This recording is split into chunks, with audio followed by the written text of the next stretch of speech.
कहना चाहता हूं कि मैंने दो पहलू आपके सामने रखे। जमात एक ही है, लोग एक ही हैं, किताब एक ही मौलवी की, जो सबको सम्मान थे उन्हीं मौलवी की। एक किताब कहती है रसूल उर्दू पढ़ने देवबंद आए, एक किताब कहती है हमारे देवबंद के मदरसे के उलमा का खाना पकाने आए, दूसरी किताब बोलती है कि हुजूर मरकर मिट्टी मिल गया। मौलवी कहता है जो हुजूर को जिंदा माने वो काफिर है। मैं इनसे सवाल करता हूं, अगर हुजूर मरकर मिट्टी में मिल चुके, जो जिंदा माने वो काफिर, जब हुजूर मर चुके, खत्म हो चुके, तो देवबंद के मदरसा उर्दू सीखने कैसे आए?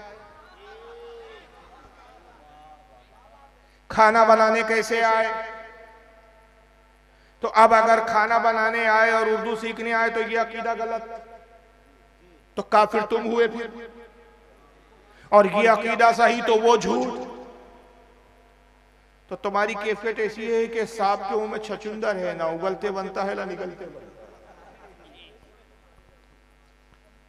लेकिन ये बातिल अकीदा तुम्हें मुबारक हो। हमारा अकीदा क्या है मैं वो तो बाद में पेश करता हूं। एक और जाहिल मौलवी को सुन लीजिए, ये एक नंबर का भांड मौलवी है।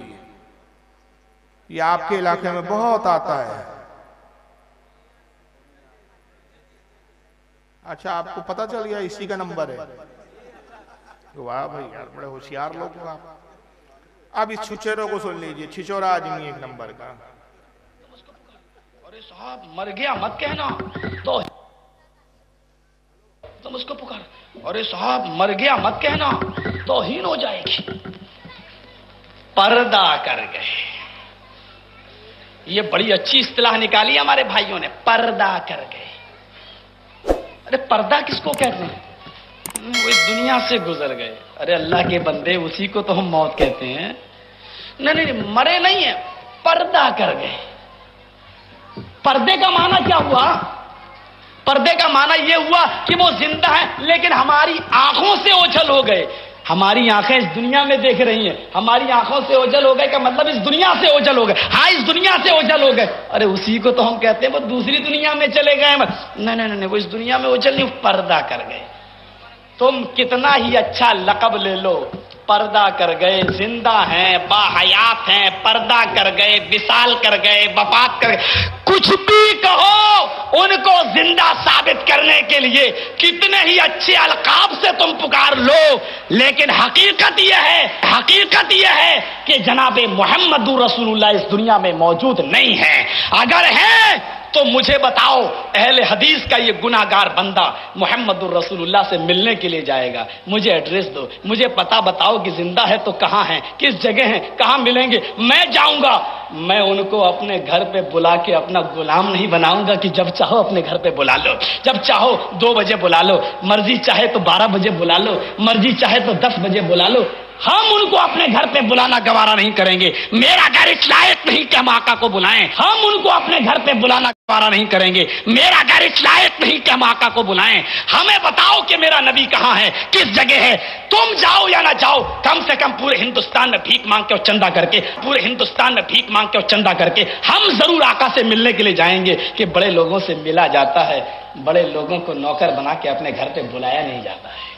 रसूल का पता बताओ, तुम जाओ या ना जाओ, मैं पूरे हिंदुस्तान से भीख मांग के चंदा जमा करके जाऊंगा। यानी रसूलुल्लाह अगर तशरीफ ले आए जाहिरी तौर पर, तो तब भी ये अपने जेब से पैसा खर्च करके नहीं जाएगा, चंदा मांगेगा, भीख मांगेगा। इसकी हरामखोर की नियत देखो। और हमारा तो इश्क ये कहता है कि आका अगर जाहिरी तौर पर तशरीफ ले आए, अरे आका तो बहुत बड़ी जात है, इमाम मेहदी आ जाए ना तो हम इमाम मेहदी से मिलने के लिए अपना सब कुछ कुर्बान करके उनके पास चले जाए। सुभान अल्लाह। भाई उनके पास जाने में ही निजात उखरवी है, दुनिया और आखिरत की हर जगह की कामयाबी। लेकिन ये उस वक्त भी चंदा जमा करने में लगा रहेगा। पता चला चंदा खोर जमात। और रसूलुल्लाह की हयात का कैसा मजाक उड़ाया इस छिचोरे ने। छिचोरा आदमी है तो जैसा इतराज है वैसी जवाब दूंगा। टीट एंड टाइट अंग्रेजी का मुहावरा है कि जैसे को तैसा। तो कहता है कि तुम कहते हो रसूलुल्लाह विसाल फरमा गए, निगाहों से उजाल हो गए। तुम कुछ भी कहो, हकीकत तो यह है कि मोहम्मद सल्लल्लाहु अलैहि वसल्लम मर चुके। अगर जिंदा है तो मुझे एड्रेस बताओ, पता बताओ।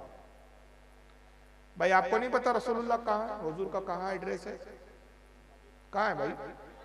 मदीने में। और आका ने कहा मन ज़ारा कब्री वजबत लहू शफाती, जिसने मेरी कब्र की जियारत की उस पर मेरी शफात वाजिब हो गई। हुजूर मदीने में मरकज, लेकिन अल्लाह ने इख्तियार दिया जहां चाहे जब चाहे तशरीफ ले जा सकते। सुना है आप हर आशिक के घर तशरीफ लाते हैं, मेरे घर में भी हो जाए चरागा या रसूल अल्लाह। ये भी इख्तियार। अब हुजूर अगर दिखाई नहीं दे रहे, हुजूर है तो कहाँ है मुझे बताओ, दिख क्यों नहीं रहे हैं, मौजूद कहाँ है, एड्रेस दो, पता बताओ, मैं जाऊंगा भीख मांग के जाऊंगा। तो जर्जिस से मैं कहता हूं क्या जो चीज दिखाई नहीं देती वो नहीं होती? कल कोई एक काफिर इसके पास आए, कोई गैर मुस्लिम आया और कहे कि मौलवी जर्जिस साहब खुदा पे यकीन है, खुदा को मानते हो? क्या जवाब होगा इसका?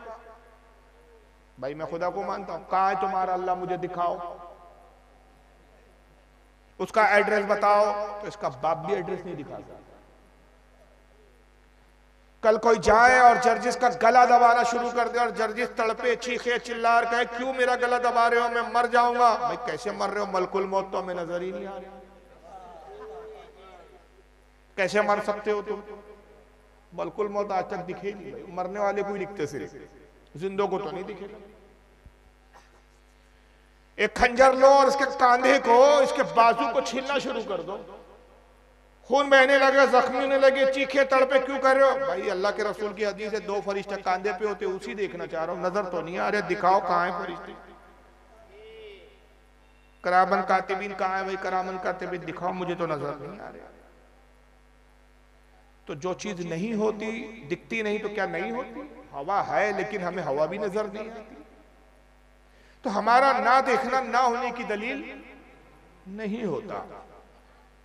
उसके लिए इश्क की आंख चाहिए। आला हज़रत कहते हैं आंख वाले तेरी जौवन का तमाशा देखे, बेशक सुभान अल्लाह। दीदाए कोर को क्या नजर आए, क्या देखे? मुफ्ती आजम कहते हैं सरकार के जलवों से रोशन है दिले नूरी, बेशक ताहश्र रहे रोशन नूरी का ये काशान। सुभान अल्लाह सुभान अल्लाह। शायर कहता है मैंने माना जन्नत तुझ में हूरो कुसूर रहते हैं, मैंने माना जन्नत तुझ में हूरो कुसूर रहते हैं, आ मेरे दिल का तवाफ करके इसमें हुजूर रहते हैं। सुभान अल्लाह। आ मेरे दिल का तवाफ करके इसमें हुजूर रहते। तो ये तो आशिकों की बात है। अब ये जाहिल क्या समझे? अभी रमजान आएंगे, रमजान में एक रात आती है 27वीं शब, और कुरान अजीम कहता है उस शब के बारे में तनज़्ज़लुल मलाइकतु वर्रूह, इस रात रहमत के फरिश्ते नाजिल होते हैं। और क्या करते हैं? तनज़्ज़ुलुल मलाइकतु वर्रूह फीहा बिइज़्नि रब्बिही सलामुन मिन कुल क्या मिन कुल्ले अम्र, हर हिकमत वाला काम लेकर आते हैं और मोमिनों को सलाम करते हैं। आज तक किसी मोमिन को सलाम करते हुए फरिश्ते दिखे आपको? नहीं दिखे।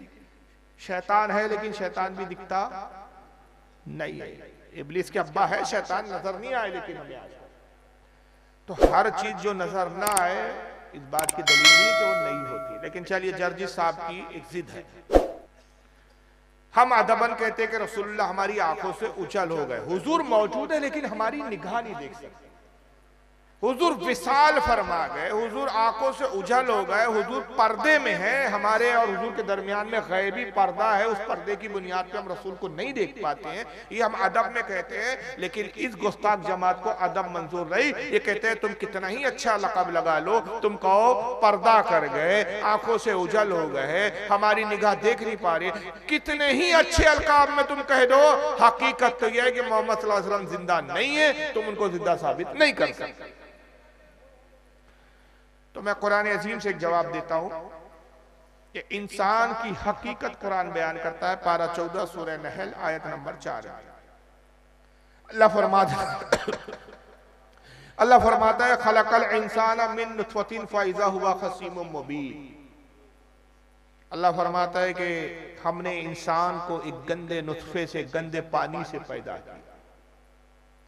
नुतफा समझता है ना आपको? हिंदी में मनी बोलते हैं। हर इंसान की तखलीक उसी से हुई। कितना गंदा नुत्फा है, कितना गंदा पानी है, जिस्म से खारिज हो जाए गुस्ल फर्ज हो जाए। जिस कपड़े पे लग जाए, कपड़े नापाक हो जाए, उस कपड़े में नमाज नहीं पढ़ सकते, जब तक गुस्ल ना करो नमाज नहीं पढ़ सकते, कुरान नहीं छू सकते, कुरान नहीं पढ़ सकते। गंदा नुत्फा, और उसी से इंसान पैदा हुआ। तो जर्जिस भी किस चीज से पैदा हुआ? अरे भाई वो तो कुरान कह रहा मैं भी उसी से पैदा हुआ, आप भी उसी से पैदा हुआ, इनकार की तो कोई गुंजाइश ही नहीं है। कुरान कह रहा हमने इंसान को नुत्फे से ही पैदा किया, नापाक नुत्फे से पैदा किया। तो जर्जिस भी नापाक नुत्फा। तो जर्जिस की असल क्या है? नापाक नुत्फा। असल तो यही है। तो जब जर्जिस जलसे में आए, जलसे में बुलाइए, फिर ऐलान कीजिए हजरात रास्ता छोड़े, गंदा नुत्फा चला आ रहा है। फिर तकरीर के लिए ऐलान करे हजरात लीजिए अब आपके सामने गंदा नुत्फा तकरीर फरमाएंगे। और कोई इसका चाहने वाला कहे यार ये मौलाना को आप कैसे अलकाब से कैसे नाम लेके पूरे, तो फिर उसी लबो लहजे में आप जवाब दीजिए कि भाई इनको मौलाना कहो, अल्लामा कहो, कारी कहो, हजरत कहो, हुजूर कहो, हफजुल्लाह कहो, दामत बरकतुम आलिया कहो, मद्दजिल्लाह वाली कहो, कुछ भी कहो, हकीकत तो ये है तो गंदा ही नुत्फा। हकीकत तो यही है जी। तो जो हकीकत ये अपने मौलियों के लिए कबूल करने के लिए तैयार नहीं, बड़ी बेबाकी से ये हरामखोर रसूलुल्लाह के बारे में बोल। लेकिन हमें हदीसें तो कुछ और बताती है। ये अपना नाम अहले हदीस रखते हैं, अपने आप को अहले हदीस कहते हैं, लेकिन दर हकीकत हदीस और कुरान से इनका दूर दूर का भी ताल्लुक नहीं होता। आइए हदीस पाक क्या है मैं आपके सामने पेश करता हूँ। दुरूद शरीफ पढ़े आप अल्लाहुम्मा सल्ली अला सय्यिदना मौलाना मुहम्मद हबीबना तबीबना व सल्लल्लाहु अलैहि सलातु व सलाम अलैका या रसूलल्लाह सल्लल्लाहु तआला अलैहि वसल्लम।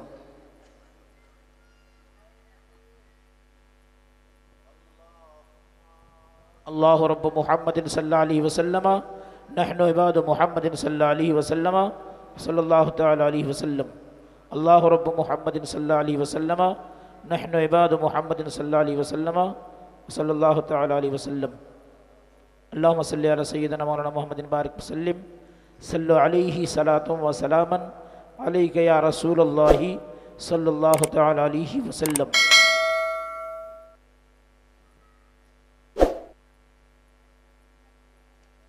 ये सुनाने इब्ने माजा हदीस की किताब, नाम तो सुनाऊंगा आपने गलिबन।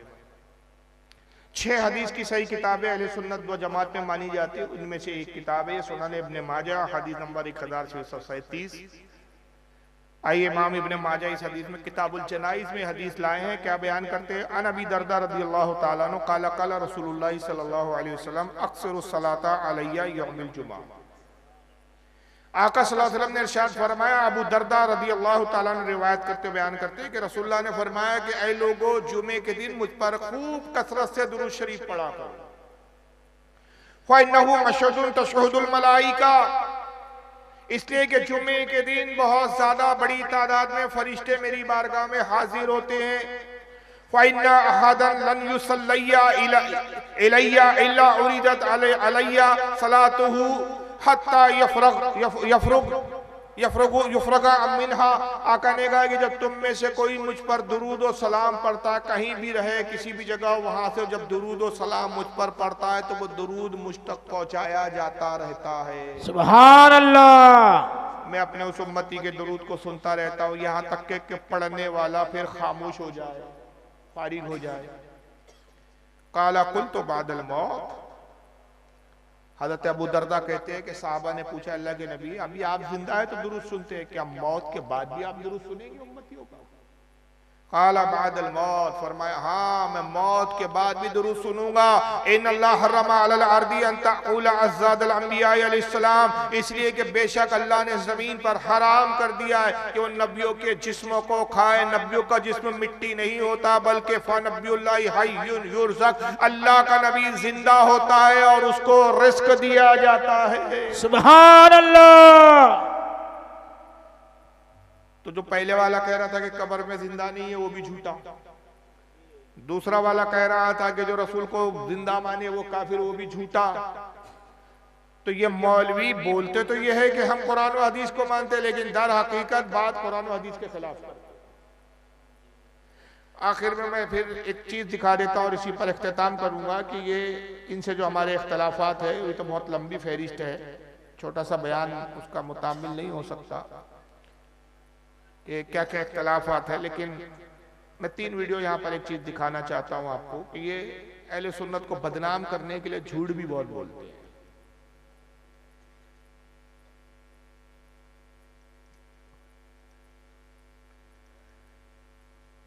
अब इन झूठों में एक शख्स का मैं वीडियो दिखा रहा हूँ आपको। दुरूद शरीफ पढ़े अल्लाहुम्मा सल्ली अला सय्यिदना मौलाना अल्लाहुम्मा सल्ली अला सय्यिदना व मौलाना मुहम्मदिन बारिक वसल्लिम सल्लु अलैहि सलातु व सलामत अलैका या रसूलल्लाह सल्लल्लाहु अलैहि वसल्लम।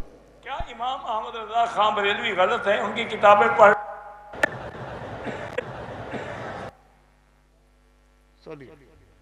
पहले तारुफ सुन लीजिए। कौन ये? इसका नाम है मौलवी शेख मक्की, जो हज वज के लिए गए होंगे कभी या उम्रे को गए होंगे तो वहां शायद इस खबीस को देखा भी हो। ये नमाज मगरिब के बाद काबतुल्लाह में हरम में बैठकर तकरीर करता है। देवबंदी मौलवी है खंबक, और हरम में बैठ के काबतुल्लाह में झूठ बोलता है और बूढ़े को शर्म हया नहीं आता। जरा सुनिए क्या तोहमत लगा रहा है। कहते जी कि बरेलवियों का कौन कौन सा अकीदा शिरक वाला है? पहले मुझे ये बताओ उनका कौन कौन सा अकीदा तौहीद वाला है? ओ तुम बता दो शिरक वाला, मैं बता देता हूं। अगर कब्रों पे सजदा करना ये तौहीद वाला अकीदा है, कब्रों पे तवाफ करना ये तौहीद वाला अकीदा है, हर साल बुजुर्गों का उर्स मनाना, उर्स जानते हो क्या होता है? उर्स होता है शादी, यानी अल्लाह से हर साल शादी कराते हैं। उर्स जानते हो क्या होता है? उर्स होता है शादी, यानी अल्लाह से हर साल शादी कराते हैं। आपका भी उर्स होता है किसी बुजुर्ग का? जब उर्स मनाते तो क्या ये अकीदा होता है कि इस बुजुर्ग की जिसका उर्स मना रहे अल्लाह से शादी हो रही है आज? लेकिन कहां बैठ के झूठ बोल रहा है ये बंदा। इससे पता चलता है कि ये जमात सुन्नियों को बदनाम करने के लिए कहीं भी झूठ बोलने से बाज नहीं। वही वजह है कि एक मौलवी इनका झूठ बोलता है तो यहां से लेकर वहां तक पे सारे मौलवी झूठ बोलते चलते हैं, और इन लोगों को झूठ ही नहीं लगता। ये इतने बेगैरत लोग होते हैं, इतने बेगैरत लोग होते हैं अल्लाह की पनाह, कि इनके नजदीक झूठ की वैल्यू ही नहीं होती है। आइए जरा ये मैं एक वीडियो 3 वीडियो आपके सामने दिखाऊंगा और इसमें आप देखिएगा कि कैसा झूठ बोला गया।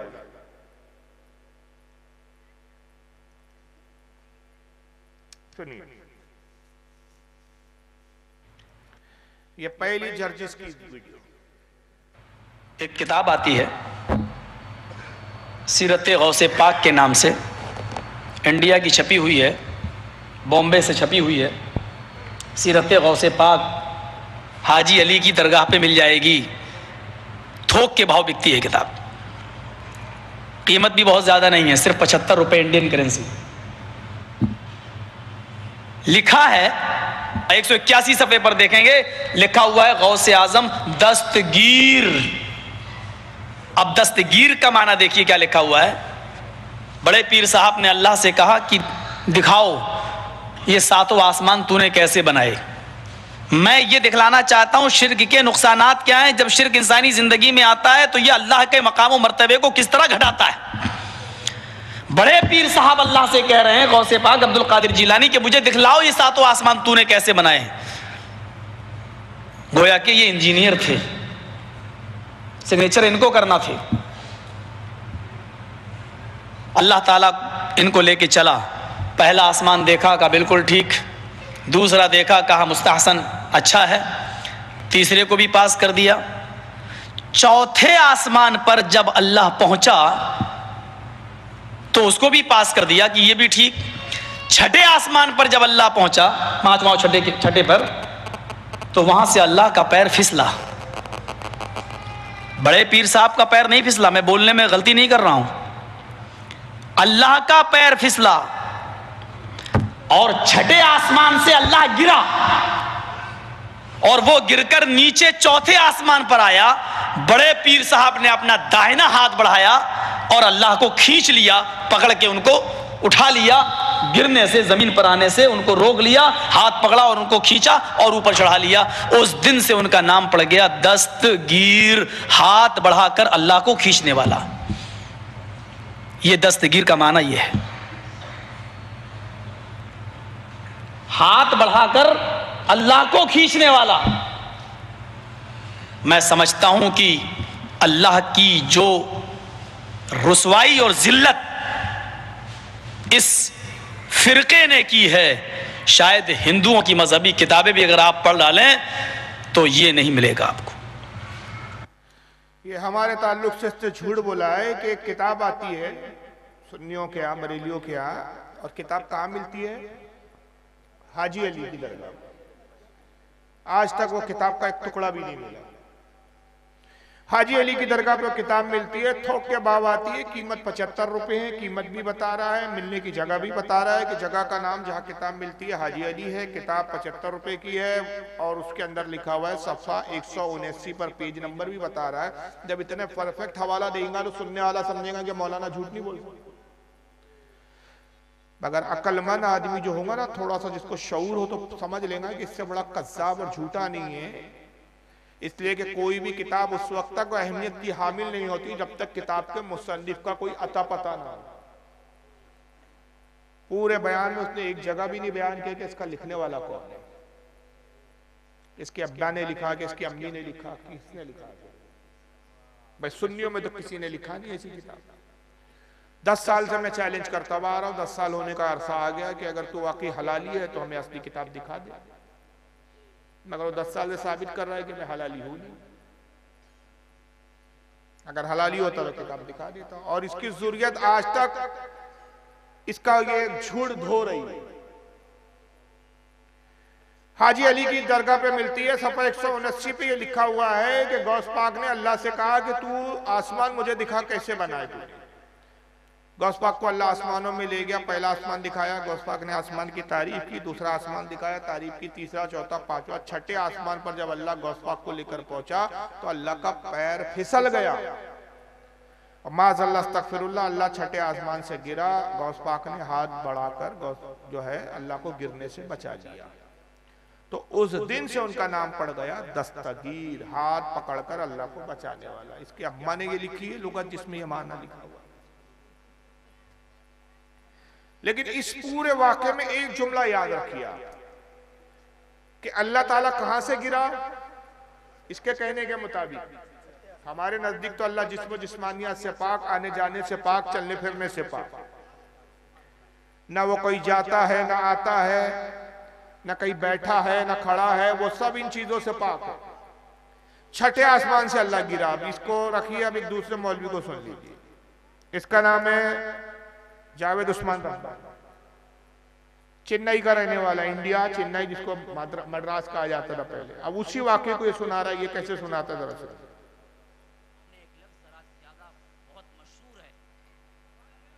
आपने एक लफ्ज जरा ज्यादा बहुत मशहूर है, पीराने पीर अब्दुल कादिर जीलानी का, मालूम है? हाँ, दस्तगीर। दस्तगीर बहुत मशहूर है और लोग भी क्या है, बहुत से लोग दस्तगीर रखे हुए भी हैं। तो दस्तगीर है हाथ पकड़ने वाला। और ये लक़ब अब्दुल कादिर जिलानी को कैसे हुआ मालूम है आपको? इसके बारे में वाक़िया लिखते हैं। कहते हुए भी डर लगता है कि कहीं हमारे तौहीद में खलल ना आए, लेकिन इस वजह से नकल कर रहा हूं ताकि तौहीद आपके जहनों में बैठ जाए। तो लोग लिखते हैं कि एक मर्तबा अल्लाह और अब्दुल कादिर जिलानी दोनों सैर को गए थे। हाँ, सैर, बाग में टहलते टहलते, बाग में टहलते टहलते, नाऊज़ु बिल्लाह सुम्मा नाऊज़ु बिल्लाह, अल्लाह का पैर फिसला गए। अब्दुल कादिर जिलानी पकड़ को उठाए गए। हाँ, याद रखिए, ये बिल्कुल उसी के लिए वह नाम पड़ा हुआ है। अल्लाह और गौस पाक बाग में सैर कर रहे थे। जर्जिस ने कहा आसमान में गए, वहां से गिरा अल्लाह, छठे आसमान से दूसरे आसमान तक गिरते हुए आया, गौस पाक ने पकड़ के बचा दिया। ये मौलवी कहता है बाग में सैर कर रहे थे, पैर फिसला अल्लाह का और गौस पाक ने गिरने से बचा लिया। तीसरा मौलवी सुनिए, उसी जमात का, एक ही जमात के कार्टून है ये सारे, मगर इनमें कंपटीशन होता है कि तू बड़ा झूठा कि मैं बड़ा झूठा, तू अपने बाप इब्लीस का सच्चा जानशीन कि मैं सच्चा जानशीन। और इनके इन झूठों को देखकर मैं यकीन से कहता हूं कि इनका बाप शैतान इब्लीस भी दांतों में उंगली दबा के कहता है मेरे बच्चों तुमने मुझसे ज्यादा तरक्की कर ली है, झूठ बोलने में तो इतनी तरक्की मैंने भी नहीं की है। अब ये तीसरा मौलवी पाकिस्तान का है, इसका नाम है मौलवी खलीलुर रहमान, एक ही जमात के ये सब, ऐसा नहीं कि जमात अलग अलग है, जगह अलग अलग रहने की, किस्सा एक ही है मगर जगह बदलती है वाकयात में। जरा सुनिए इसको। मैं हैरान होता हूं, इंडिया में छपी, इंडिया से एक किताब छपी पीर अब्दुल कादिर जिलानी की सीरत, उसका नाम है सीरत गौसे आज़म, सीरत गौसे आज़म।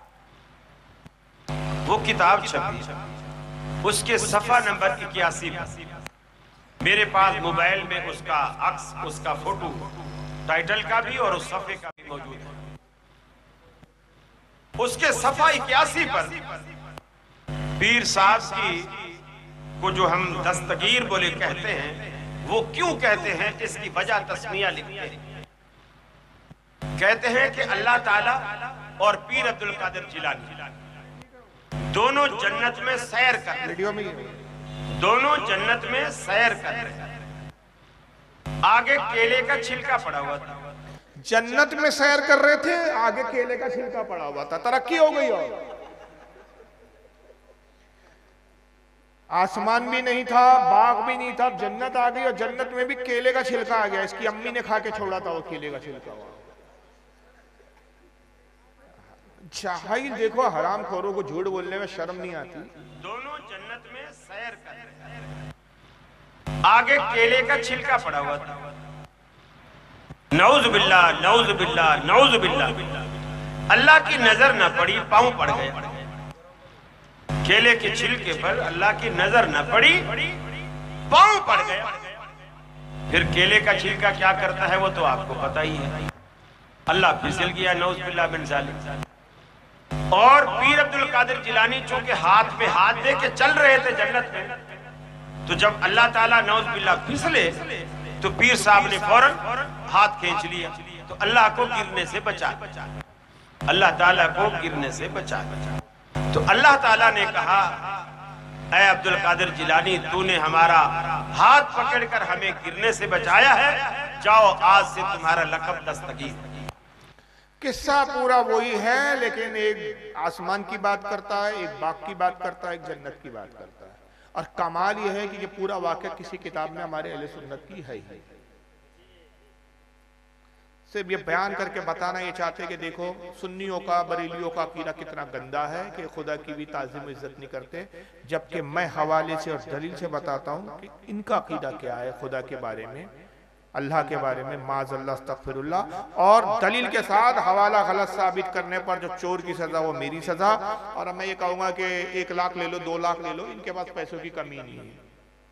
अब वो लाखों का चैलेंज वाला दौर खत्म हो गया। बहरहाल किताब दिखाने मेरी जिम्मेदारी।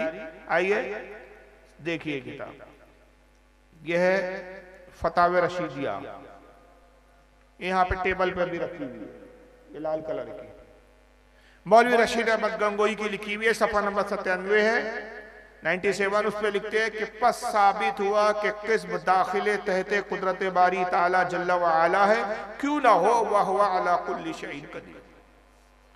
ये बहुत गाढ़ी उर्दू थी, आपके कुछ भी पल्ले नहीं पड़ी, मैं आसान करके कहता हूँ। किस्म के मायने होते हैं, अरबी जबान का लफ्ज है, ये उर्दू में भी इस्तेमाल होता है। किस्म के मायने होते हैं झूठ।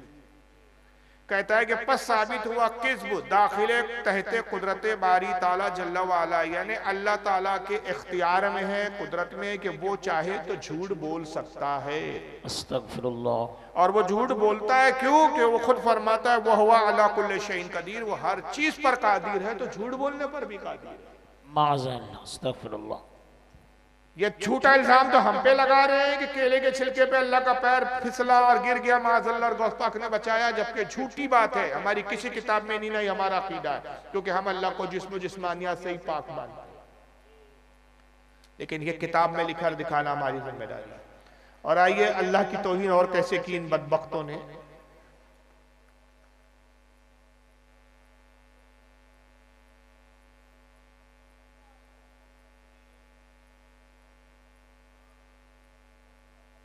चलिए खवातीन भी बैठी है इसलिए वो मैं उसको कट कर रहा हूँ, बेहुदा बात है वो, जाने दीजिए छोड़िए, वरना वो आपको दिखाता मैं।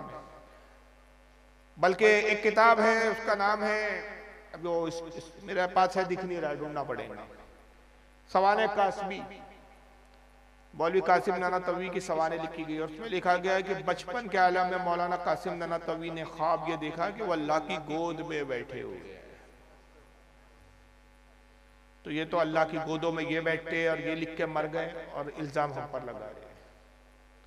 तो बहरहाल ये बहुत सारी बातें हैं, और ये पूरी रात भी अगर बयान और खिताब हो तो नामुकम्मल है कि इनकी एक गुस्ताखी नहीं, सैकड़ों गुस्ताखी है जो अल्लाह रसूल की तौहीन में, जिन बुनियादों पर इनसे हमारा इख्तलाफ है, बुनियादी इख्तलाफ। याद रखिए फातिहा को लेकर इतना बुनियादी इख्तलाफ नहीं है हमारे, मज़ारात पर औलिया की बारगाह में जाने पर उतना बुनियादी इख्तलाफ नहीं। हमारा भी यही अकीदा है कि कब्रों पर जाना मुस्तहब अमल है, एक अच्छा अमल है, फातिहा देना एक अच्छा अमल है, लेकिन यह फर्ज और वाजिब नहीं है। कोई अगर पूरी जिंदगी किसी बुजुर्ग की कब्र पर ना जाए तो उसको हम वहाबी नहीं कह सकते, वो सुन्नी चाहिए। कोई पूरी जिंदगी किसी बुजुर्ग के नाम की फातिहा ना दे तब भी वो मुसलमान है, सुन्नी है।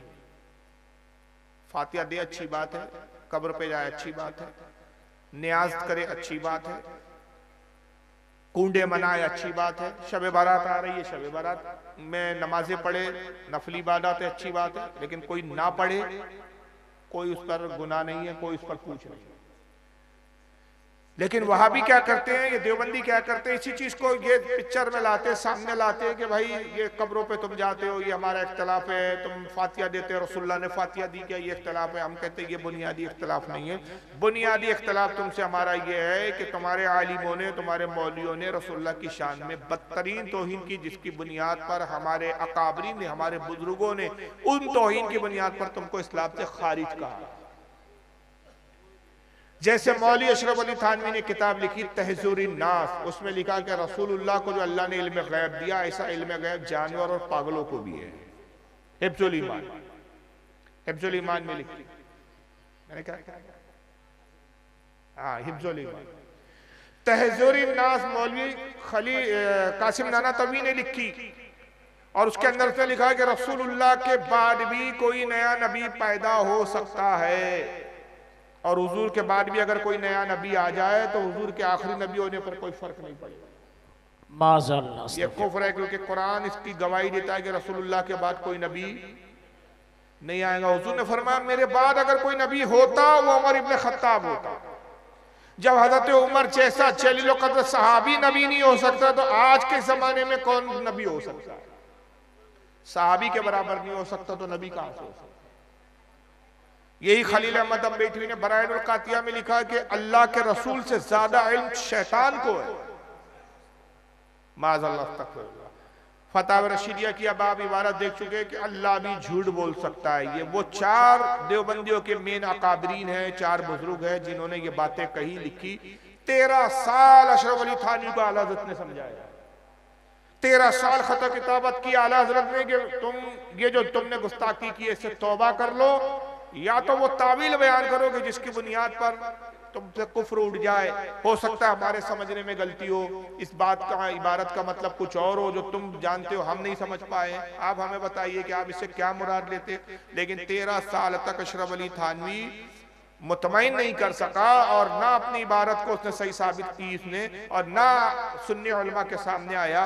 13 साल के बाद आला हज़रत ने जब देखा कि ये ना तो तौबा करता है और ना सही तावील करता है, तो आप मक्का मौज़मा गए, हरम शरीफ गए, और वहाँ के जय्यद अरबी उलमा को जमा किया, जिसमें शाफी मसलक के भी उलमा थे, हनफी मसलक के भी उलमा थे, हम्बली मसलक के भी उलमा थे, और क्या कहते हैं अपना मालकी उलमा भी थे। सारे मसालिक के उलमा को जमा किया और उनके सामने इनकी इबारतें पेश की कि ये इस तरह अकीदा रखते, इस तरह किताबों में लिखते, और कहते हैं ऐसे लोगों के बारे में आप क्या हुक्म देते हैं।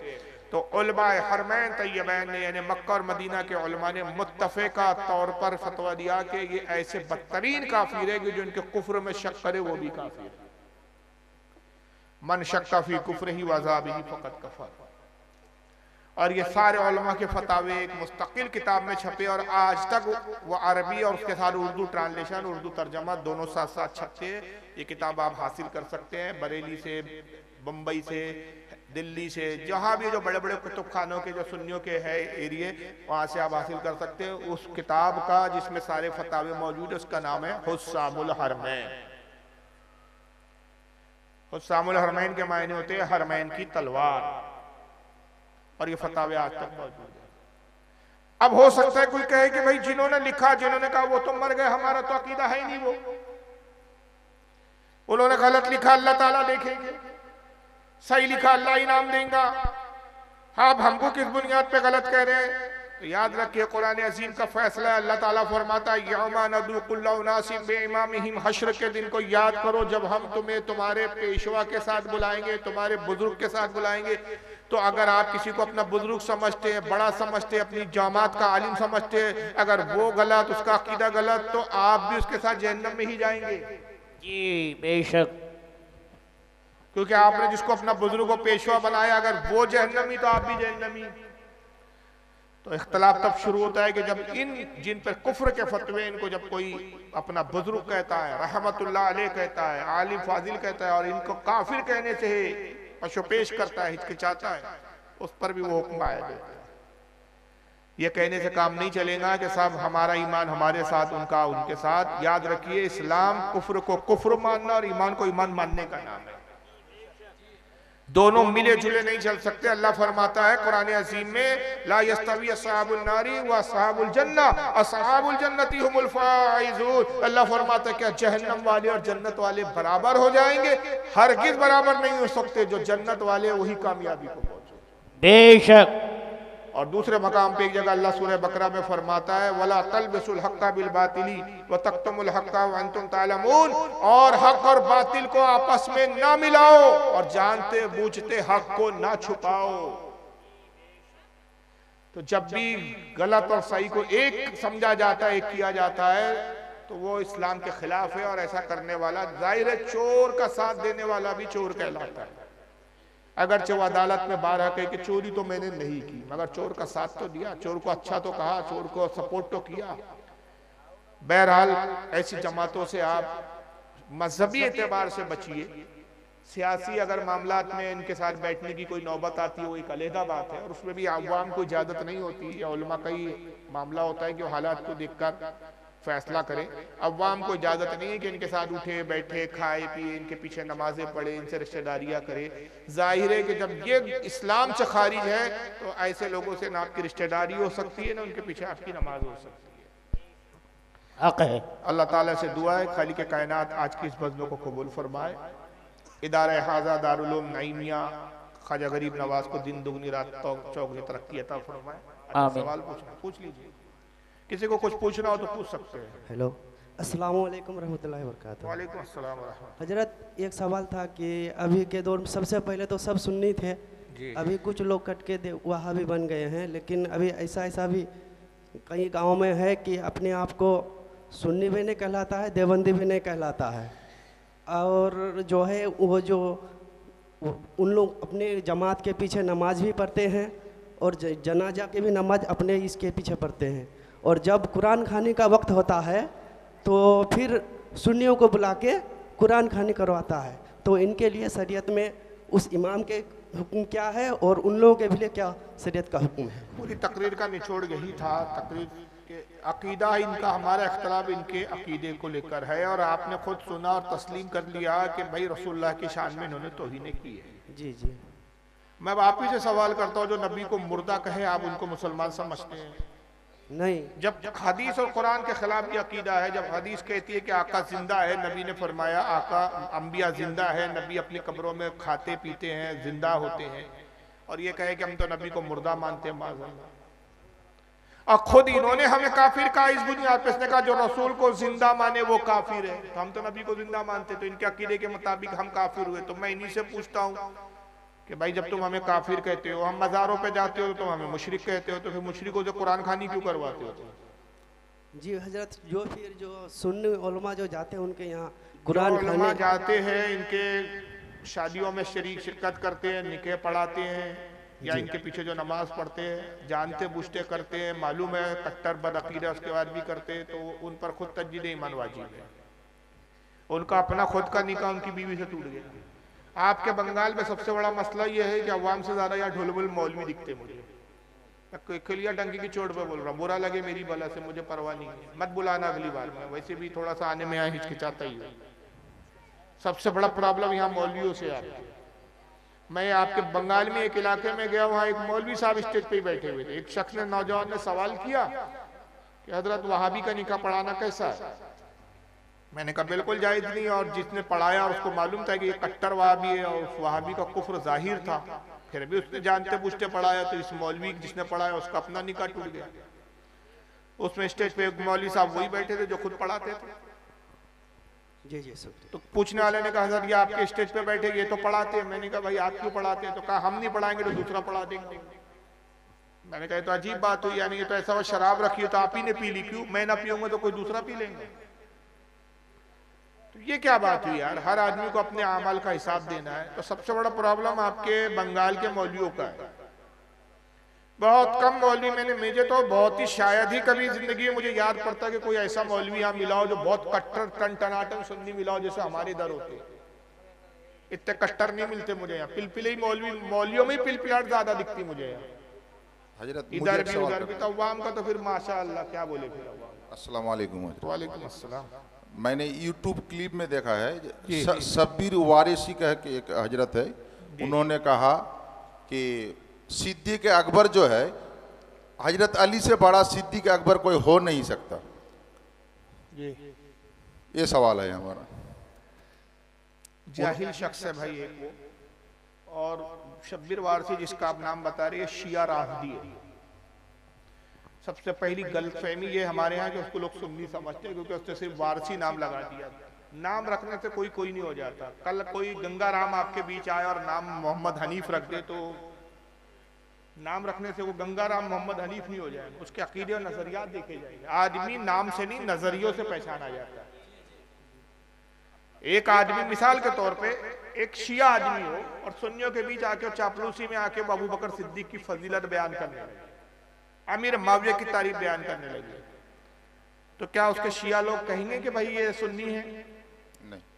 हाँ, उसको शिया कहेंगे? शिया, मैं उल्टा बोल गया, शिया कहेंगे? शिया कहेंगे भाई जब शिया है तो शिया वो हो ही नहीं सकता जो अमीर माविया की तारीफ करे। जी जी, समझ रहे हैं ना आप?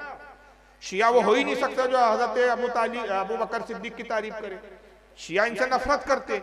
उसी तरह अहले सुन्नत वो है कि जो अबू बकर सिद्दीक को तमाम साहबा में सबसे अफजल मानते, जो अमीर माविया की ताजीम और इज्जत करते साहबी होने की बुनियाद पर। ये शब्बीर वारसी हजरत अमीर माविया पे लानतान करता है, माज़अल्लाह अबू बकर सिद्दीक की तौहीनें करता है, अबू बकर सिद्दीक से अफजल अली को बताता है। तो ये तो अहले सुन्नत के खिलाफ है। अब मैं इस ताल्लुक से एक हदीस आपको स्क्रीन पे दिखा देता हूँ, आप हदीस ही देख लीजिए। अस्सलाम वालेकुम। वालेकुम।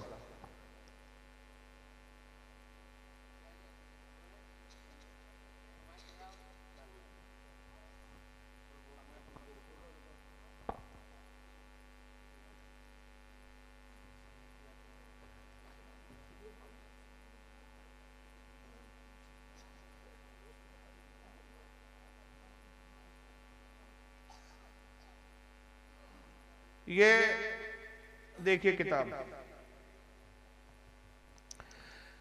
दिखाने से पहले मैं आपसे एक सवाल करता हूं, अहले सुन्नत और जमात में हदीस में सबसे पहले नंबर की किताब कौन सी मानी जाती है? मानते हैं आप? ये है सही बुखारी आपके साथ। जब हमारे यहाँ सबसे अजीम किताब में ये हदीस आ गई तो फिर हमें किसी और किताब की जरूरत ही नहीं। ये सही बुखारी है, किताब असहाबुन नबी सल्लल्लाहु अलैहि वसल्लम, हदीस नंबर 3671। और ये रिवायत किससे जरा सुन लीजिए, अन मोहम्मद इब्न हनफिया। मोहम्मद इब्न हनफिया रिवायत करते हैं। मोहम्मद इब्न हनफिया कौन है जानते हैं आप? पूरे मजमे में से कोई जानता है? बंगाल में कोई भी नहीं जानता। बहुत लेवल इल्मी जीरो है यहाँ, जीरो। बड़े अफसोस की बात है, क्योंकि गाने वाली तकरीर सुनने की आदत पड़ी हुई है आपको। यही सवाल मैं अगर बंबई में कर लूँ, नागपुर में कर लूँ, तो मजमे में तो शोर बुलंद होता है। बच्चे जानते हैं हमारे यहाँ के कौन क्या शख्सियत है, किसकी क्या अहमियत है। यहाँ कुछ भी नहीं मालूम आपको। ये मोहम्मद इब्न हनफिया हजरत अली के बेटे हैं। किसके बेटे? आप कहेंगे फिर मोहम्मद बिन अली क्यों नहीं लिखा हुआ, मोहम्मद इब्न हनफिया क्यों लिखा? इनके नाना का नाम हनफिया था, वो बड़े इबादत गुजार थे। तो हजरत मोहम्मद जो अली के बेटे थे, हजरत फातिमा के इंतकाल के बाद मौला अली ने जो दूसरे निकाह किए उनमें से एक बीवी से आप पैदा हुए। अब कई जंगों में हुजूर हजरत अली के साथ रहे, शाना बशाना अली के साथ थे ये, और हजरत मौला अली इनको बहुत चाहते थे। मोहम्मद इनवे हनफिया इसलिए कहा जाता है कि मोहम्मद के नाना का नाम था हनफिया, वो चूंकि इबादत गुजार थे, ये भी बहुत इबादत करते थे, तो नाना की तरफ लोगों ने उनकी निस्बत करना शुरू कर, वरना ये हकीकत में मोहम्मद इब्ने अली। वो रिवायत करते। और किस किताब में ये हदीस? सही बुखारी हदीस नंबर 3671, याद कर लीजिए, हदीस नंबर 3671। मोहम्मद इब्ने हनफिया कहते काला कुल तो ले अभी, कहते मैंने अपने वालिद से सवाल किया, अय्युन्नासी खैरुन बादा रसूलिल्लाहि सल्लल्लाहु अलैहि वसल्लम। कहते मैंने अपने बाप अली से पूछा, मौला अली से सवाल किया कि रसूलुल्लाह के बाद लोगों में सबसे अफजल कौन है? काला अबू बकर। मौला अली ने कहा कि लोगों में रसूलुल्लाह के बाद सबसे अफजल कौन है? अबू बकर। कुल तो सुम्मा मन। मोहम्मद इब्न हनफिया कहते फिर मैंने पूछा उनके बाद कौन अफजल है, अबू बकर के बाद कौन अफजल है? काला सुम उमर, अबू बकर के बाद उमर है। वह खशी तो यकूला उस्मान। मोहम्मद इब्न हनफिया कहते कि फिर मुझे अंदेशा हुआ, ये ख्याल हुआ कि अगर मैंने फिर पूछा कि उमर के बाद कौन अफजल है तो उस्मान गनी का नाम ले लेंगे, तो मैंने सवाल बदल दिया, फिर मैंने कहा कुल तो सुम अंता, उस्मान के बाद तो आप अफजल हैं। काला माना इल्ला रजुलुन मिनल मुस्लिमीन, फरमा नहीं बेटा मैं कहा, मैं तो मुसलमानों में से एक आम मुसलमान हूं। ये मौला अली की आजीज़ी थी। हालांकि अहले सुन्नत के अकीदे के किताब से कौन से नंबर पर है? चौथे नंबर पर। वो जाहिल वारसी को इतना पता नहीं, आज 1400 साल से आप ये खुतबा बरसों से सुनते आ रहे हैं और ये खुतबा सुनाई दे रहा है। आप जुम्मे में खुतबा सुनते हैं ना, क्या पढ़ता है खतीब? अफजल बशर बादल अंबिया बित्तहकीक अमीरुल मोमिनीन अबू बकर सिद्दीक।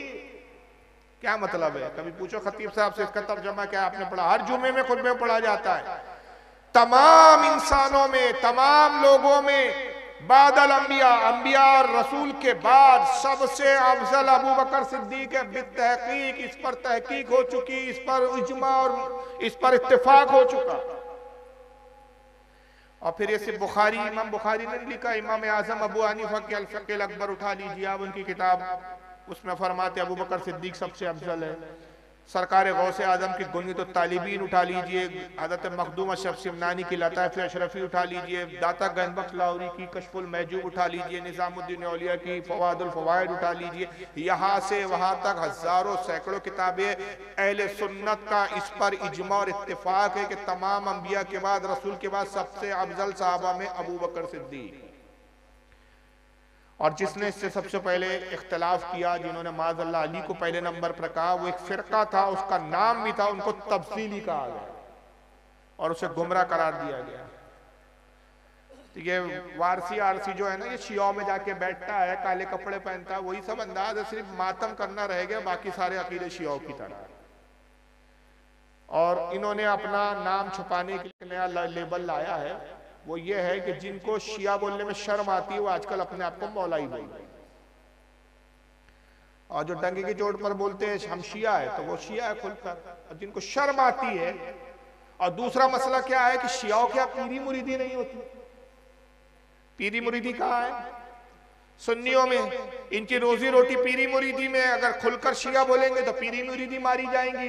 तो पीरी मुरीदी के जरिए रोजी रोटी चलाना है और अकीदा शिया जैसा रखना है, तो इसलिए दो धारी उस पर दो घोड़ों की सवारी पे चल रहे। तो बहरहाल ये मैंने एक हदीस दिखा दी, इस पर मेरे मुस्तकिल बयानात है यूट्यूब पर, आप जाके वो सुने, और इस पर सैकड़ों हदीसें मैंने खुद बयान की है। वल्लाहु आलम सुब्हान रसूल। अस्सलाम वालेकुम। वालेकुम अस्सलाम। जैसे वो अजान में अशहदु अन्ना मोहम्मद रसूलुल्लाह बोलते हैं ना, तो उंगली माने चूनते हैं ना, तो वो गैर मज़हब बोलते हैं कि वो बिदअत है कि सही है मुस्तहब?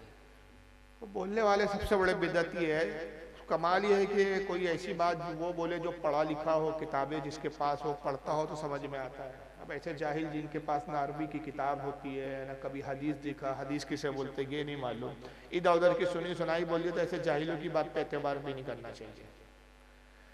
बड़ी बड़ी हमारे यहाँ ऐसी किताबें जिसमें रिवायतें मौजूद है, जैसा कि हज़रत इमाम शमशुद्दीन सखावी बहुत बड़े इमाम गुजरे, उनकी किताब है हदीस की जरा तादील अस्मा और रिजाल की किताब है, क्या नाम है उसका, खैरात, मुझे नाम याद नहीं आ रहा है किताब का भी, देखिए याद आया तो मैं हवाला दे दूंगा। बहरहाल हज़रत इमाम शमशुद्दीन सखावी उन्होंने अपनी किताब में इसको लिखा, मुल्ला अली कारी ने मिरकात में लिखा है इसको, और भी कई मुहद्दिसीन हैं जिन्होंने रिवायत लिखी कि हज़रत सैयदना अबू बकर सिद्दीक रज़ी अल्लाह तआला अन्हु हुज़ूर की खिदमत में बैठे थे और तभी बिलाल ने अजान दी, अजान का वक्त हुआ, बिलाल ने अजान दी। जब हज़रत सैयदना बिलाल इस लफ्ज़ पर पहुंचे अशहदु अन्ना मुहम्मदुर रसूलुल्लाह, तो अबू बकर सिद्दीक ने अपने अंगूठे को चूम लिया। जब अजान खत्म हुई तो आका ने फरमाया कि जो मेरे रफीक मेरे यार अबू बकर ने किया, यही कोई मेरा अजान में मेरा नाम सुन के करे तो उसकी आंखों की बीनाई ज़ाय नहीं होगी। मुल्ला अली कारी कहते हैं कि अगरचे ये हदीस सनदन ज़ईफ है, लेकिन फ़ज़ाइल में ज़ईफ हदीस पर अमल किया जाता है। यह हदीस झूठी नहीं है, ज़ईफ है। ज़ईफ होना और होता है, झूठी होना और होता है। तो ये अमल हदीस से साबित है। इन वहाबड़ों से कहो कि नहीं करना चाहिए, इसके लिए तुम्हारे पास कौन सी हदीस है? मना किया गया ये कहाँ है? कौन सी हदीस में मुमानियत है? दलील मुमानियत की चाहिए, जायज़ के लिए तो इतना ही काफ़ी है। इमाम गज़ाली रहमतुल्लाह अलैह ख़याल उलूम में फरमाते हैं कि किसी भी अमल के जायज़ होने के लिए इतना काफ़ी कि शरीयत ने उससे मना ना किया। लेकिन बहरहाल हम तो कहते हैं कि इसकी तो हदीस भी मौजूद है, और भी कई किताबें हैं जिसमें हज़रत आदम से भी हदीस मंसूब की गई है कि हज़रत सैयदना आदम जन्नत में थे तो आसमान में जब अर्श पर उन्होंने निगाह उठाई तो कलमा तैयबा लिखा हुआ देखा, ला इलाहा इल्लल्लाह मुहम्मद रसूलुल्लाह। उन्होंने क्या अर्ज किया, परवरदिगार ये मोहम्मद कौन है जिनके नाम को तूने अपने नाम के साथ लिखा? रब ने फरमाया कि आदम ये मेरे महबूब है, जाहिर में ये तेरे बेटे हैं, बातिन में तेरे बाप है। अगर इन्हें पैदा करना मकसूद ना होता मैं तुझे भी पैदा ना करता। आदम ने कहा मौला मुझे मेरे बेटे की ज़ियारत करो। अल्लाह ने फरमाया अपने नाखून को देखो, तो मेरे नाखून में हम अपने नबी अपने महबूब मोहम्मद का नूर दिखाएंगे। उन्होंने नाखून देखा, नाखून में रसूलुल्लाह का नूर चमका, मोहब्बत में उन्होंने उसको चूम लिया। ये जनाब आदम अलैहिस्सलाम की भी सुन्नत है। हज़रत मौलाना रूम ने इसको मसनवी में लिखा है। तो हमारे पास तो दलाइल किताबों की, वहाबड़े के पास अकल का घोड़ा है, दलील नहीं है। हम जब कोई रिवायत बयान करते हैं तो किताबों के नाम लेते हैं, वो इमामों के नाम लेते हैं जो बड़े बड़े इमाम थे जिन्होंने अपनी किताबों में ये बातें लिखी, ये रिवायतों को नकल किया। वहां बड़ा अकल का बिद्दत है। अबे तू सबसे बड़ी बिद्दत है, तेरे से बड़ी कोई बिद्दत नहीं है। कोई हवाला नहीं, कुछ नहीं, बस लन तरानी सुना देता है, बदअकीदा वहाबी, लोगों का दिमाग खराब करता है, जहन खराब करता है। तो बहरहाल इसका सबूत है और ये बिल्कुल जायज़ और मुस्तहसन अमल है। और इस पर आला हज़रत फाजिल बरेलवी ने एक मुस्तकिल किताब भी लिखी है, उसमें बहुत सारी दलीलों को बयान किया है, फतह रसूलिया में शामिल है, उसको आप पढ़ना चाहिए। वल्लाहु आलम सुम्मा रसूलु आलम। अस्सलाम वालेकुम। वालेकुम अस्सलाम। एक सवाल जी, जैसे हम लोग जुलूस मनाते हैं, जी जी, कुछ लोग कहते हैं कि जुलूस मनाना नहीं चाहिए, और जो क़याम करते हैं उसमें, और जो सीने में हाथ बांधता है, हाथ बांध के मतलब नमाज पढ़ते हैं, इसमें कुछ दलील चाहिए। 3 सवालात हैं आपके। देखिए जुलूस निकालना एक मुस्तहब अमल है, उसको फ़र्ज और वाजिब हम भी नहीं मानते। वहाबियों का सबसे बड़ा प्रॉब्लम है कि ये इतने जाहिल होते हैं, इतने बड़े जाहिल होते हैं कि रोज़ ज़मीन पर इतनी बड़ी जाहिल जमात तो मैंने देखा ही नहीं है। दलील हमेशा याद रखिए दावे के मुताबिक मांगी जाती है। ये एक उसूल बता रहा हूँ। अब देखिए आप पता नहीं है उसूल की बात समझ रहे हैं या नहीं, अल्लाह करे आपके समझ में आए तो ये हमेशा जिंदगी भर काम आएंगी ये चीज आपके। दलील हमेशा दावे के मुताबिक मानी जाती है, सामने वाले का जो दावा है उसके मुताबिक दलील मांगी जाएगी। मिसाल के तौर पर कोर्ट में एक मुजरिम को पुलिस ने पेश किया, तो पुलिस का दावा यह है कि इसने चोरी की, तो उस पर मुकदमा चोरी का चलेगा कि उस पर कत्ल का चलेगा? चोरी का ना, कि पुलिस ने किस जुर्म में उसको गिरफ्तार किया है, चोरी के, और कोर्ट में क्या किस तहत उस पर दफाए दर्ज की है, चोरी की। कोर्ट में उसको जज के सामने पेश किया और पुलिस ने कहा मिलाड ये मुजरिम है, हम इसको लाए, इसको सजा सुनाए, इसने चोरी की, ये सबूत है। अब कोई पागल जज कुर्सी पे बैठा और वो कहे कि इसको फांसी पे चढ़ा दो, तो कहे मैं मिलाड इसको फांसी क्यों, चोरी की सजा फांसी नहीं है हिंदुस्तान के इंडियन पिनल कोड में, नहीं मैं कह रहा हूं फांसी पे चढ़ा दो। तो ऐसे पागल जज को कुर्सी से उतार दिया जाएगा। जब वो नेक्स्ट अपील करेगा ना तो जज को बोलेंगे पागल हो गया, कुछ भी फैसला सुना रहा है, इसको यही नहीं मालूम कि भाई मुकदमा चोरी का था और ये मुकदमा उस पर चला रहा था कमबख्त कत्ल का, और कत्ल का जुर्म समझ के इसको फांसी का हुक्म सुना दिया, तो जज पागल हो गया। हमारा दावा जुलूस के बारे में हो या अंगूठा चूमने का सवाल हो उसके बारे में हो या सलातो सलाम खड़े होकर पढ़ने के बारे में हो, इसके बारे में हमारा दावा ये है कि ये फर्ज है। किसी एक सुन्नी आलिम ने कहा कभी कि सलाम पढ़ना फर्ज है? एक सुन्नी आलिम की कोई किताब ये बदअकीदा वाबी दिखा सकता है? चैलेंज करता हूं कयामत की सुबह तक कोई बदअकीदा दिखा दे कि हमारे आलिम ने कहा जुलूस निकालना फर्ज है, नबी का नाम आए तो अंगूठा चूमना फर्ज है। बल्कि हम क्या कहते हैं, ये मोहब्बत के अमल है, ये मुस्तहब अमल है। अगर फर्ज का हम दावा करें तो फर्ज के लिए दलील चाहिए कुरान अजीम से। हमने कहा कि सुन्नत है कि जुलूस रसूलुल्लाह ने निकाला, जुलूस निकालना रसूल की सुन्नत है, अंगूठा चूमना रसूल की सुन्नत है। हाँ, अबू बकर की है, लेकिन हमने रसूल की सुन्नत नहीं कहा। जब हमारा सुन्नत का दावा नहीं तो वहां उसके लिए दलील, अगर हम सुन्नत का दावा करते तो दलील उसके लिए हदीस से दी जाती। वहां बड़ा ये नहीं देखता कि भाई इसको कह क्या रहे, हमारा दावा मुस्तहब का, और वहां भी कहता है कुरान और हदीस में दिखाओ। तो अब कहते तबलीगी जमात ये जो तू लेके निकल रहा है 40 दिन के चिल्ले जो निकाल रहा है, इसको कुरान और हदीस में दिखा, तेरा बाप भी नहीं दिखा सकता। ये दारुल उलूम देवबंद जो तुमने बनाया, ये रसूलुल्लाह ने कोई मदरसा इस तरह बनाया, ये दिखा, तेरा बाप नहीं दिखा सकता। हजारों बिदअतें तुम खुद कर रहे हो जो ना कुरान से साबित है ना हदीस से साबित है। रसूलुल्लाह ने कोई किताब लिखी हो तो दिखाई, किताबें क्यों लिख रहे हो तुम, ये फतावे क्यों छाप रहे हो तुम? हुजूर ने तो कोई किताब नहीं छापी, साहबा ने कोई किताबें नहीं शाये की, ये बाद में हालात के हिसाब से हुआ। तो उसी तरह जुलूस वगैरह जब हम मुस्तहब कहते हैं तो मुस्तहब के लिए इतना ही काफी है कि उसको शरीयत ने मना नहीं किया। मुस्तहब बोलते हैं अच्छे काम को। फर्ज अगर हम कहते हैं तो हमें कुरान की दलील देनी पड़ती, अगर हम सुन्नत कहते हैं तो हमें हदीस दिखानी पड़ती। लेकिन फिर भी उसके बावजूद अल्लाह का करम है कि ये वो चीजें हैं कि जिसको हम सुन्नत से दलील पेश करते हैं, उसको कहते हैं इस्तदलाल करना। बेआईनी हदीसों में ये बातें नहीं है, लेकिन हदीसें ऐसी आती है कि जिससे ये अमल जायज साबित होता है, उससे उसको कहते हैं अरबी जबान में इस्तिंबात करना, इस्तदलाल करना हदीस से। अब जुलूस का सबूत कहां से? सही मुस्लिम की हदीस है कि जब आका सल्लल्लाहु अलैहि वसल्लम मदीना मुनव्वरा हिजरत करके आए तो साहबा ने एक जुलूस निकाला था आपकी खुशी में, और हुजूर सल्लल्लाहु अलैहि वसल्लम खुद जुलूस में शरीक थे, अपनी ऊँटनी कस्वा पे सवार थे, और अल्लाह के रसूल सल्लल्लाहु अलैहि वसल्लम आगे आगे होते थे, सहाबा आपके पीछे जुलूस की शक्ल में थे। और इमाम मुस्लिम नकल करते हैं कि घरों की छतों पर औरतें हाथों में खजूर की छाले लिए हुए नारे बुलंद करती थी और हुजूर की आमद पर कहती थी मरहबा या मोहम्मद, मरहबा या मोहम्मद, ए मोहम्मद सल्लल्लाहु अलैहि वसल्लम आपके लिए मुबारक हो, आपकी आमद हमारे लिए मुबारक हो। और कबीले बनु नज्जार जो कबीला था मदीने की, उसकी चंद बच्चियां थी, वो हुजूर के आगे दब बजाते हुए खुशी में नाद पढ़ते हुए गीत गाते हुए चलती थी, और वो जुलूस में और नाद पढ़ते हुए ये अशार पढ़ती थी। वो अशार तक हदीसों में लिखे तला अल बद्रु अलैना मिन सनियातिल वदाई वजब शुक्र अलैना मादा लिल्लाहि दाई। हम पर रोशन हुआ 14वीं रात का चांद सनियातिल वदाई पहाड़ की तरफ से, और हम पर रसूल की आमद पर शुक्र वाजिब है जब तक मोहम्मद के नाम लेवा मौजूद हो।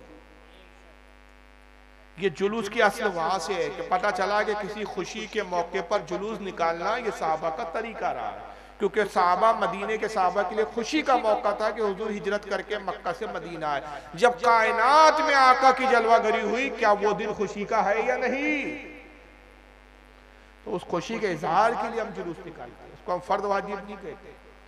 अब जो इसका इनकार करते हैं उनके लिए एक ही जवाब है, निसार तेरी चहल पहल पर हजारों ईद रबीउल अव्वल सिवाय इब्लीस के जहां में सभी तो खुशियां मना रहे हैं। तो हुजूर की आमद पर सब खुश है सिवाय इब्लीस के। दूसरा सवाल इनका था सलातो सलाम को लेकर, इसका हुक्म तो कुरान अज़ीम में अल्लाह फरमाता है, मशहूर आयत है, आप 12 सुनते हैं, हर तकरीर के खुतबे में पढ़ी जाती है, इन्नल्लाह व मलाइकतहु युसल्लूना अलन नबी या अय्युहल्लज़ीना आमनू सल्लु अलैहि व सल्लिमू तस्लीमा अल्लाहुम्मा सल्लि अला सय्यिदिना मौलाना शफीअना व हबीबना व तबीबना व नबियना व मौलाना मुहम्मद व अला आलिहि व अस्हाबिहि व बारिक वसल्लिम सलातु वस्सलाम अलैका या रसूलल्लाह सल्लल्लाहु तआला अलैहि वसल्लम। अल्लाह फरमाते हैं कि बेशक अल्लाह और उसके फरिश्ते दुरूद और सलाम भेजते हैं इस गैब बताने वाले नबी पर। ऐ ईमान वालों, तुम भी खूब दुरूद और सलाम। तो अल्लाह ने दुरूद का भी हुक्म दिया, सलाम का भी हुक्म दिया। जो वहाबी नबी पे सलाम पढ़ने का मुनकिर है वो भी सलाम पढ़ता है, ना चाह के भी पढ़ता है, लेकिन बेचारे को अरबी आती नहीं, इसके समझता नहीं है। जब हर नमाज में अत्तहियात में बैठता है, कायदे में बैठता है, तो कहता है अस्सलामु अलैका अय्युहन नबी, ऐ नबी आप पर सलाम हो, व अला इबादिल्लाहि सालिहीन, और इस उम्मत के नेक सालिहीन औलिया पर सलाम हो।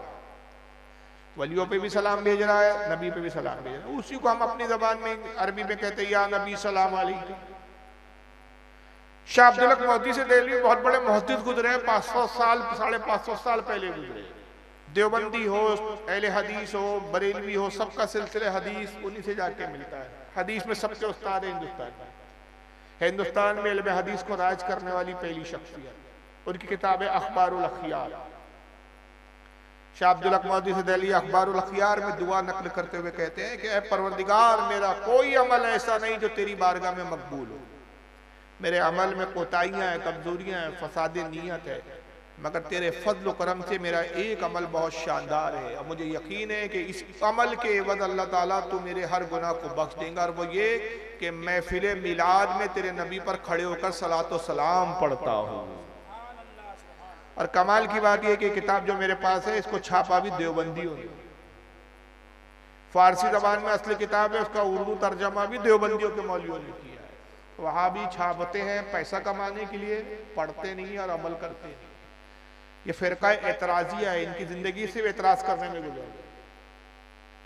तीसरा सवाल के नाफ के ऊपर हाथ बांधने का क्या है? तो बहरहाल ये सुन्नत है हमारे नजदीक, और सुनने अबू दाऊद की हदीस है जिस पर हमारा अमल है। मौला अली से मौला अली फरमाते कि 3 चीजें अंबिया की सुन्नत से साबित है। एक ये कि सहरी में ताखीर करना, इफ्तार में जल्दी करना, और नमाज में नाफ के नीचे हाथ बांधना। ये सुनने अबू दाऊद की हदीस है और सहीहुल इस्नाद हदीस है, सही हदीस है। और मौला अली से हज़रत उमर, हज़रत अबू बकर, जितने असहाबे खुलफा राशिदीन है, सब सीने पे नहीं बल्कि नाफ के नीचे हाथ बांधते। तो बहरहाल और भी बहुत सारी हदीसें, वो मौका नहीं है। मेरे ख्याल से आपके अहले हदीस गैर मुकल्लिद है भी नहीं, शायद गैर मुकल्लिद है क्या? हाँ, ये गैर मुकल्लिद बांधते, वरना यहाँ तो देवबंदी भी